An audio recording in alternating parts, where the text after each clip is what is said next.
अस्सलाम वालेकुम, मेरा नाम डॉक्टर मैर है। तो आज की वीडियो जो थोड़ी सी सेंसिटिव टॉपिक के ऊपर है, तो बच्चे ना देखें और जो अनकंसर्न लोग हैं वो भी ना देखें। लेकिन अगर आप एजुकेशन और एजुकेशनल पर्पसेस इल्म हासिल करने के लिए इस वीडियो पे आए हैं, तो आप सही जगह पर आए हैं। एक ऑथेंटिक मेडिकल नॉलेज आपको मैं प्रोवाइड कर दूंगा, ठीक है। तो आज जो हमारा टॉपिक है वो ये है कि जो प्रेगनेंसी होती है जब खत्म होती है, चाहे वो सी सेक्शन किया हो, ऑपरेशन के जरिए बच्चा पैदा हो या नॉर्मल पैदा हो, तो उसके बाद जो नॉर्मल एक अज़दवाजी जिंदगी है, एक जो मिलाप है, वो कब से आप स्टार्ट कर सकते हैं, ठीक है। तो इसके लिए कुछ चीजें हैं जो कि आपको पता होनी चाहिए, ठीक है ना। जो लोग शादीशुदा हैं उनके लिए खास तौर पे। तो इसमें छोटा सा मेरा एक रिक्वेस्ट है कि प्लीज वीडियो को लाइक कर दीजिएगा और चैनल को सब्सक्राइब कर दीजिएगा, ताकि इससे मेरी बहुत हौसला अफजाई होती है। तो इस तरीके की मजीद इंफॉर्मेशन टाइप की वीडियोस मैं लाता रहता हूँ। तो देखिए, सबसे पहले तो ये समझने की कोशिश करें कि जो प्रेगनेंसी होती है या जो हमल होता है, ठीक है ना, जब खातून हामला होती है तो उसका जो बच्चादानी होती है वो बहुत बड़ी हो जाती है साइज में, ठीक है। जब साइज में बड़ी हो जाती है और बच्चा पैदा हो जाता है, तो सबसे पहली कुछ चीजें होती हैं, जो बच्चादानी होती है वो सिकुड़ना शुरू होती है, श्रिंक करना स्टार्ट करती है, ठीक है। और खास तौर पे जो सिजेरियन सेक्शन होता है, सी सेक्शन जिसे कहते हैं या ऑपरेशन कहते हैं, इसमें तो ये अमल थोड़ा ज्यादा लंबे अरसे तक चल सकता है, ठीक है।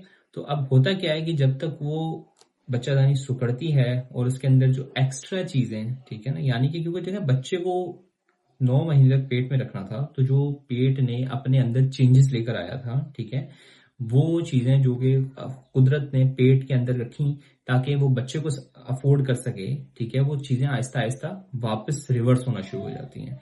जिसकी वजह से क्या होता है कि जो मेंसेस हैं वो स्टार्ट हो जाते हैं, ठीक है। खास तौर पे सेकंड डे से ही, ऑपरेशन हो या प्रेगनेंसी के सेकंड डे से ही स्टार्ट हो जाते हैं।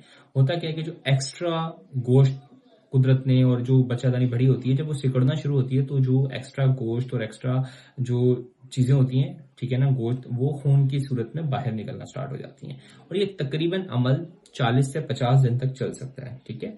40 से 50 दिन तक ये अमल चल सकता है, और जब तक ये अमल चल रहा होता है तो आप खातून को पीरियड्स की फॉर्म में आ रहा होता है, ठीक है।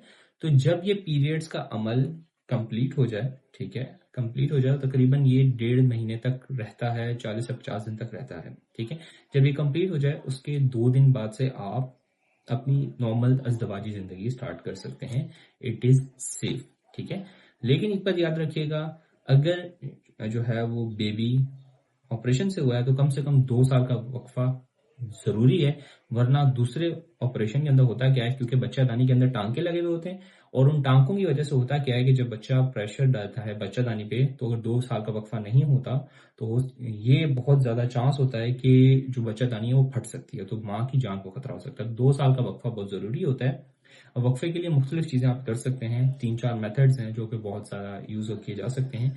तो आज की जो टॉपिक था वीडियो का, मेरे ख्याल से वो कंप्लीट हो चुका है, ठीक है। तो अगर मजीद कोई सवाल पूछना चाहते हैं तो आप पूछ सकते हैं। इसके अलावा आपको यहाँ पे एक प्लेलिस्ट मिल जाएगी जिसके अंदर मैंने प्रेगनेंसी रिलेटेड तमाम सवालों को जवाब दिया है, तो वो अगर आप चाहें तो आप जाके देख सकते हैं, ठीक है। दिस इज डॉक्टर मैं साइनिंग ऑफ। अल्लाह हाफिज।